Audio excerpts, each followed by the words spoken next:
Buenos días, sea usted bienvenida a este proceso de entrevistas de este Comité de Evaluación del Poder Legislativo. Le pediríamos que dijera su nombre y cargo al que aspira, por favor. Mi nombre es Jazmín Bonilla García y aspiro al cargo de ministra de la Suprema Corte de Justicia de la Nación. Muchísimas gracias. Y yo le haría la primera pregunta, que sería sobre el protocolo para juzgar con perspectiva de género. Si pudiera hablarnos de él y decirnos si es obligatorio o no. Gracias. Con mucho gusto. No me gusta ser tan coloquial y tan casual, pero para esta pregunta me lo voy a permitir.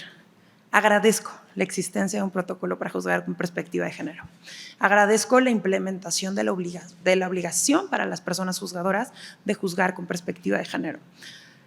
Como mujer, he sido víctima de violencia de género, afortunadamente no en el trabajo, pero sí en mi vida cotidiana, y actualmente me desempeño en la Judicatura Federal y he conocido diversos casos a partir de los cuales he vibrado la violencia de la que las mujeres han sido víctimas.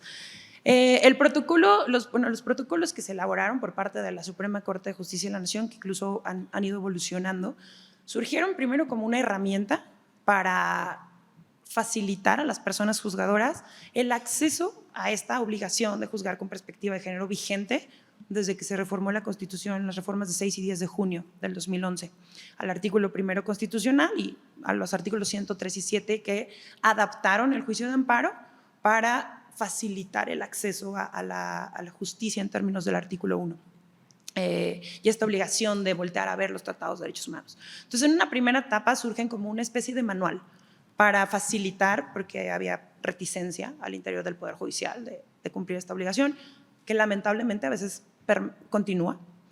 Y posteriormente se fueron mejorando. La última gran mejora que me parece que se hizo fue en la presidencia del ministro en retiro Saldívar, en el que ya se hicieron incluso algunas, como un paso a paso de qué tiene que hacer una persona juzgadora para lograr valorar los casos de este tipo.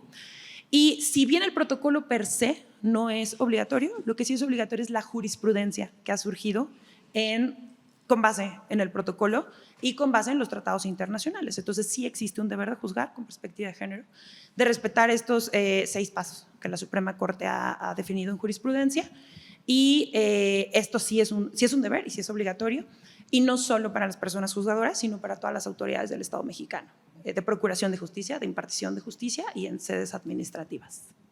Muchas gracias.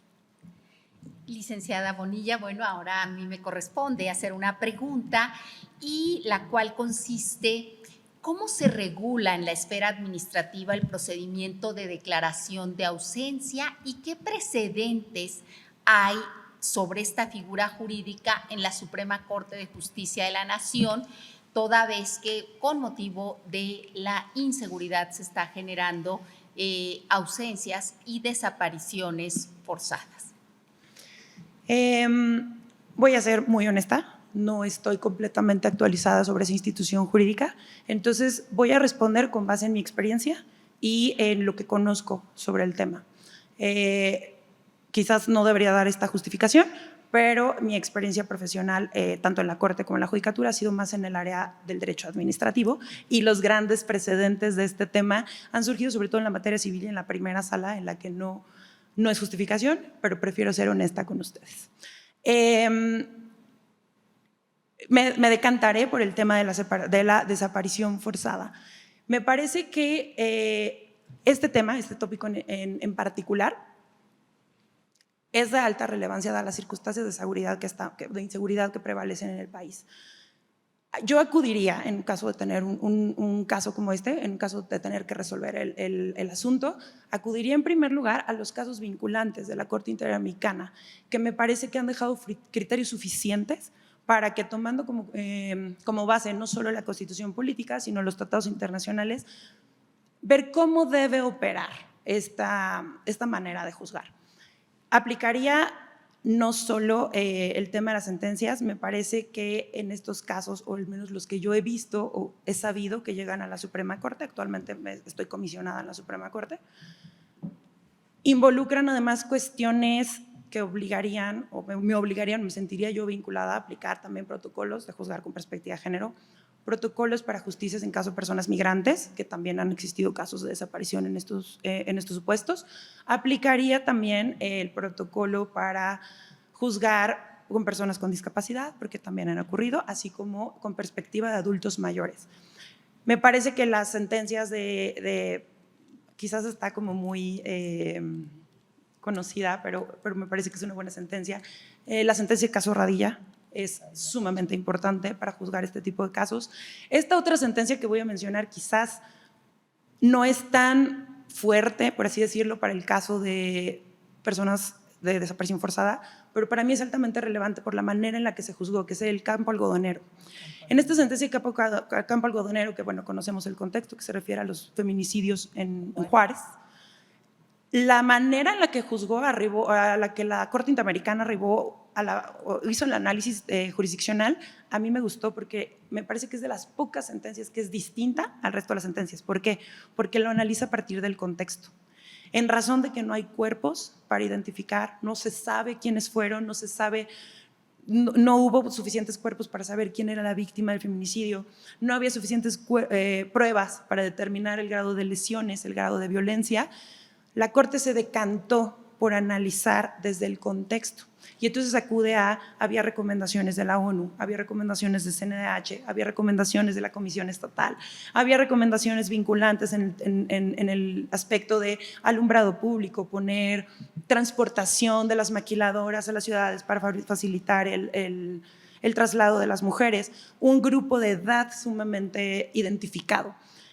Y a raíz del contexto se sanciona al Estado para decir, tú no pudiste haber desconocido esta situación. Dado a las circunstancias que de 2, 3 sexenios para acá ha vivido el país, me parece que esta manera de juzgar es la adecuada, porque lamentablemente en muchas ocasiones desconocemos quiénes son los responsables intelectuales y materiales, desconocemos muchas ocasiones el nombre de las víctimas. Y yo acudiría para resolver este tipo de casos a una manera de juzgar de esta manera para tener en cuenta el contexto. Muchas gracias por tu respuesta. Gracias. ¿Tienen alguna pregunta o la elaboro? Sí, ¿qué opinión le merece? Perdón, ¿se podría acercarme? ¿Qué opinión le Gracias. merece la reforma legal a través de la cual desaparece el estado de interdicción de las personas? En ese sentido, me gustaría que me dijera. Estoy a favor. Me parece que esto se debe a un proceso histórico, ¿no?